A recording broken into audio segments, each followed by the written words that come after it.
주님께서 여러분과 함께 마테오가 전한 거룩한 복음입니다. 주님 영광 받으소서. 그때 예수님께서 제자들에게 말씀하셨다. 내가 율법이나 예언서들을 폐지하러 온 줄로 생각하지 마라. 폐지하러 온 것이 아니라 오히려 완성하러 왔다. 내가 진실로 너희에게 말한다. 하늘과 땅이 없어지기 전에는 모든 것이 이루어질 때까지 율법에서 한자 한 획도 없어지지 않을 것이다. 그러므로 이 계명들 가운데에서 가장 작은 것 하나라도 어기고 또 사람들을 그렇게 가르치는 자는 하늘나라에서 가장 작은 자라고 불릴 것이다. 그러나 스스로 지키고 또 그렇게 가르치는 이는 하늘나라에서 큰 사람이라고 불릴 것이다. 주님의 말씀입니다.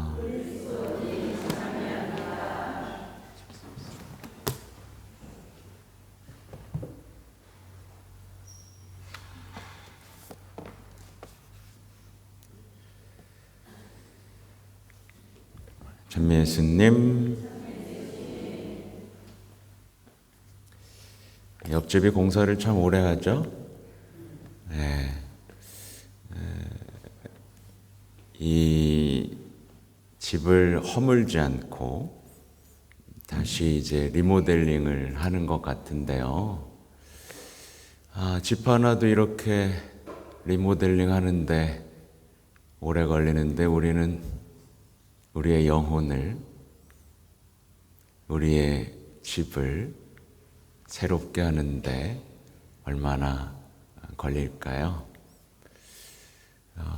그 수고로움을 여러분도 잘 견디시기를 바랍니다.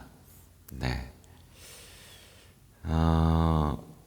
오늘 이제 아까 말씀드린 대로 이제 카르멜산에서의 이 대결이 펼쳐지고 있는데요. 여러분은 바알을 섬깁니까? 하느님을 섬깁니까? 확실해요? 진짜요? 네. 착각하는 거 아니죠? 네. 잘 보셔야 돼요. 근데 이거는 이스라엘 역사 속에서 벌어진 일이고 안타까운 건 그들은 고집을 부렸죠. 그죠? 네, 우리가 뭘 잘못했지? 왜냐하면 그들이 다수였기 때문에 야, 네가 이상한 거야. 우리가 잘 믿고 있는 거야. 라고 생각을 했고 이제 졌죠? 오늘 결론은 졌어요. 그리고 주님이야말로 하느님이십니다. 라고 말했는데 또 어떻게 되죠? 또 배신하죠. 또 우상숭배의 길과 배신의 역사 속으로 들어갑니다. 우상숭배의 삶으로 다시 돌아가죠. 왜 이게 성경에 적혀 있을까요? 우리 영혼 안에서도 벌어질 일이기 때문에 그렇죠. 이 오늘의 열왕기 상권의 이제 앞부분에 어떤 내용이 나오냐면 이제 이스라엘 임금 아합하고 엘리야가 이렇게 만나는 장면이 나오는데 이렇게 물어요. 엘리야한테 그럽니다. 당신이 바로 이스라엘을 불행에 빠뜨리는 자요? 라고 묻습니다. 뻔뻔하죠, 그죠? 자기가 불행에 처하게 모든 것을 결정하고 선택했으면서 이사야 예언 엘리야에게 야, 너 때문에 내가 지금 불행한 거 알지? 이렇게 손가락질 하고 있습니다. 여러분도 혹시 이렇게 손가락질 하는 사람 있어요? 없어요? 내가 너 때문에 못 살겠어. 내가 너 때문에 불행해. 어떤 사람들은 아우 저 대통령 때문에 정치인 때문에, 이 옆에 사는 왼수 때문에 내가 불행하다라고 말하는 사람들이 있을까요, 없을까요? 네. 여러분 속할까요, 안 속할까요? 네. 우상숭배 안 한다면서요. 엘리야가 이렇게 대답을 합니다. 내가 이스라엘을 불행에 빠뜨리는 것이 아니라 임금님과 임금님 조상의 집안이 그렇게 하고 있습니다. 여러분은 주님의 계명을 저버렸고 임금님은 바알을 따랐습니다. 아주 분명하게 이야기하죠. 그리고 이제 엘리야가 온 백성 앞에서 이렇게 선언하죠. 여러분은 언제까지 양다리를 걸치고 절뚝거릴 작정입니까? 이 말은 우리에게도 해당되죠? 언제까지 왔다 갔다 할 겁니까? 언제까지 세상과 신앙에 양다리 걸치고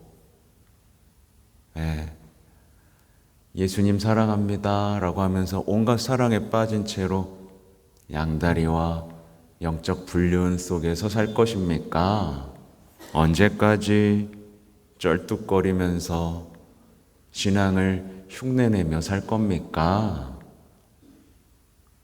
주님께서 하느님이시라면 그분을 따르고 바알이 하느님이라면 그를 따르십시오. 둘 중에 하나 선택하십시오 라고 말합니다. 백성이 뭐라 그랬게요? 한마디도 대답도 안 합니다. 가만히 있습니다. 왜 그랬을까요? 그냥 미웠는 거예요. 미웠어. 그죠? 이 신약에 나오는 율법학자 바리새인들이랑 똑같죠? 한마디도 말 안 하지 않습니다. 인정을 했지만 지고 싶진 않은. 그리고 이제 카르멜산에서의 대결이 시작이 됩니다. 엘리야 참 멋지죠? 엘리야는 살아계신 하느님께 대한 신앙을 위해 싸웁니다. 아주 철저하게 승리의 공식대로 나아갑니다. 먼저 해라. 하고 싶은 만큼 다 해라. 될 때까지 한번 해봐라. 괜히 또 오늘은 안 오시네 저러시네 하지 말고 될 때까지 해봐라. 먼저 해봐라. 다 해보라고 합니다. 그리고 나중에 다 죽여버립니다. 우상숭배자들, 그 예언자들을 다 죽여버립니다. 자기가 모든 짐을 지고 갑니다.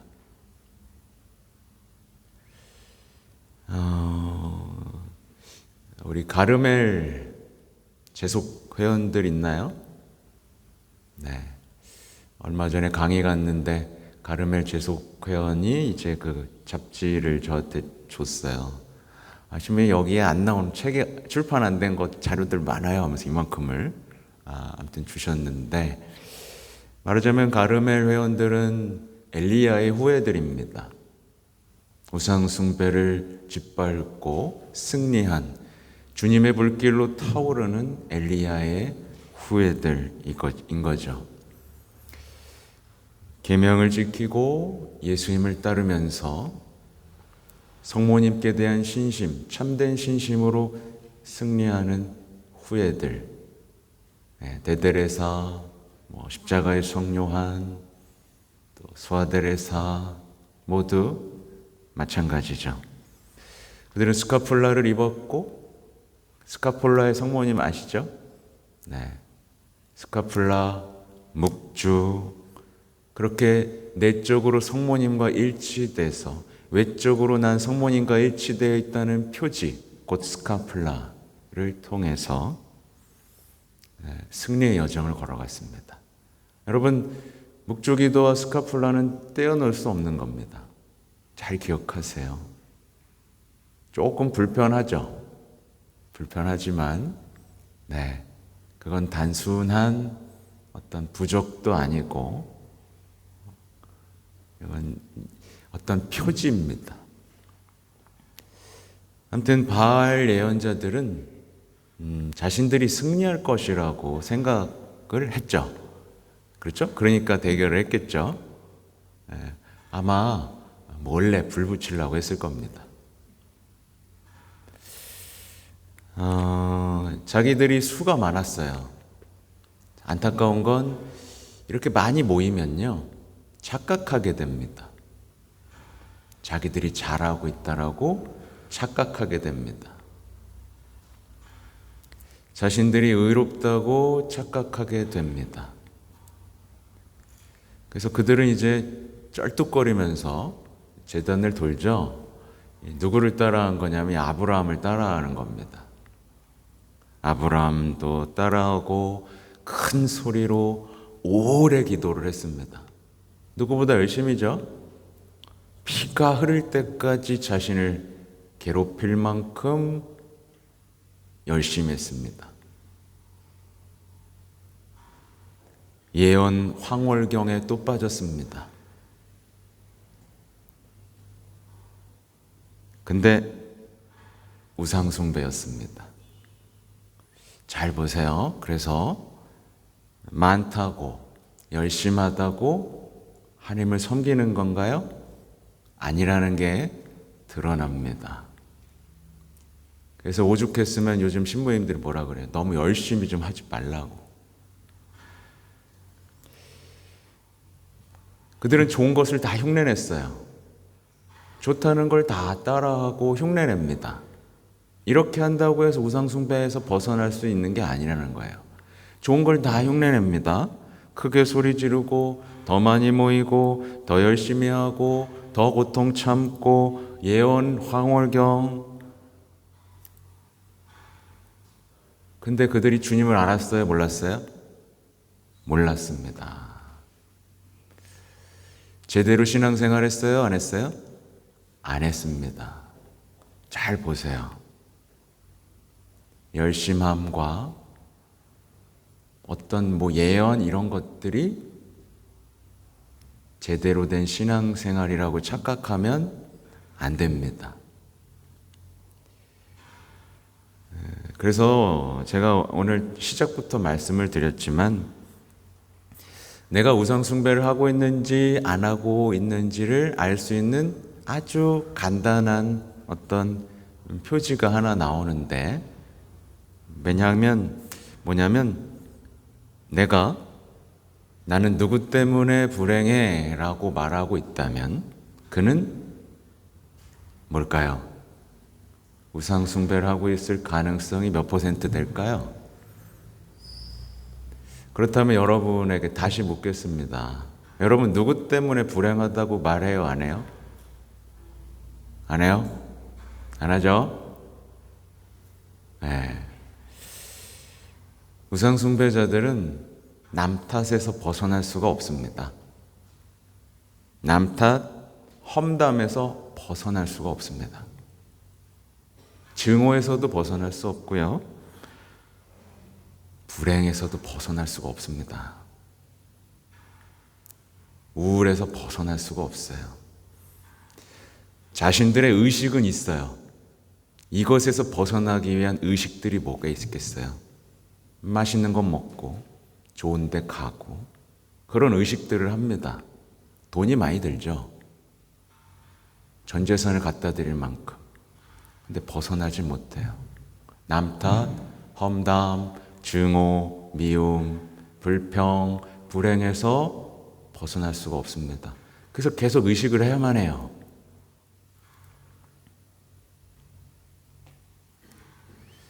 또 자기가 우상숭배를 하고 있는지 안 하고 있는지를 또 볼 수 있는 게 바로 계명에 대한 사랑입니다. 여러분 계명 사랑합니까? 계명 사랑해요? 우상숭배를 하게 되면 계명을 사랑할 수가 없습니다. 왜냐하면 하고 싶은 걸 다 해야 되는데 계명이 마치 자신의 목덜미를 잡고 있는 것처럼 느껴져요. 아우, 주말에 놀러 가야 되는데 왜 주일 미사를 평일에 나오면 안 돼요? 이렇게 묻게 됩니다. 계명을 우습게 여기거나 필요할 때만 계명을 지킵니다. 뭔가 내가 욕망하고 달성해야 될 일이 생길 때거나 뭔가 불안하고 두려울 때만 계명을 지킵니다. 그리고 이렇게 말하게 되는 거예요. 하나님은 사랑이시니까 내가 행복하길 바랄 거야 라고 하면서 이제 계명을 안 지키기 시작합니다. 또 예수님은 그렇게 쫀쫀하지 않아요. 그렇게 빡빡하지 않아요 라고 말하면서 이제 하나하나 계명을 무너뜨려가고 자신의 나름대로의 신앙생활을 구축하기 시작합니다. 그리고 이제 기도를 하긴 하지만 대화가 돼야 안 돼요? 안 됩니다. 우상들과 대화를 하고 있으니까. 우상들은 입이 없죠. 그래서 우상들과 대화하다가 결국 낙심과 막막함 속에서 자신에 대한 사랑에 빠지게 됩니다. 그래서 오늘 복음을 보세요. 이 계명들 가운데 가장 작은 것 하나라도 어기고 또 사람들을 그렇게 가르치는 자는 이미 여기에 해당이 되면 그는 거의 우상 숭배라고 보면 됩니다. 그래서 오늘 보세요. 이제 엘리야 예언자가 물을 몇 번 붓어요? 네, 3번 붓습니다. 여러분 세례 받을 때 물 몇 번 부었죠? 네, 3번 부었습니다. 그리고 세례 받을 때 성령의 불이 여러분을 감쌌죠? 그죠? 어떤 세례의 모습들을 보여주고 있죠. 그래서 뭐를 없애버리죠? 주님의 불길이 내려와서 번제물들, 장자, 돌, 먼지, 물까지 다 없애버립니다. 이게 뭘 의미할까요? 네, 모든 우상숭배, 기복신앙, 미신, 우리의 죄까지도 이제 다 없애버리는 겁니다. 우리는 이제 세례 때 믿음을 생각해 봐야 돼요. 그죠? 여러분 세례 때 죽었죠? 하늘의 희망 되기로 했잖아요. 그쵸? 미신 끊어버립니까? 대답했잖아요. 그쵸? 근데 왜 이사 때 좋은 날 잡고 왜 그래요? 우상숭배가 뭔지 몰라요? 그러니까 그런 것들은 재미인 것 같고 이런 것 같지만 결국 그건 하느님하고 우리를 떼어놓고 고립되게 만듭니다. 우리에게 불행을 줘요. 아까 제가 설명 다 해드렸지만 결국에는 그 끝에 가면 헤어나올 수 없는 영적 공허, 희망 없음 속에서 난 뭐지? 쟤는 왜 행복하지? 나는 왜 불행하지? 난 뭘 해야 되지? 왜 날 아무도 사랑 안 해주지? 이런 어떤 영적 마비와 공허 상태로 내던진 다음 죽도록 괴롭힙니다. 그 사람만 괴롭히는 게 아니에요. 아시죠? 옆에 있는 사람을 죽도록 괴롭힙니다. 모두를 파괴하고 죽음으로 몰고 가게 합니다. 그게 곧 우상 숭배이고 더 세게 말하면 악에 대한 숭배인 겁니다. 그래서 쩔뚝거리지 말고요. 양다리 걸치지 말고요. 제일 중요한 거, 누군가가 나를 불행하게 만든다는 착각에서 벗어나시기 바랍니다. 누군가 나를 불행하게 만들 수 없습니다. 예수님을 누가 불행하게 만들 수 있었나요? 성모님을 누가 불행하게 만들 수 있었습니까? 아니요. 그 누구도 불행하게 만들 수 없었습니다.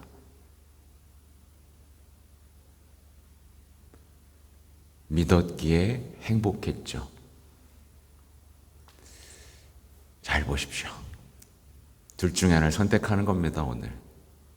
행복할 것인지, 늘 불평하며 왜 나를 불행하게 만드냐고 소리칠지 선택하는, 결정하는 여러분이 되시기 바랍니다. 아멘.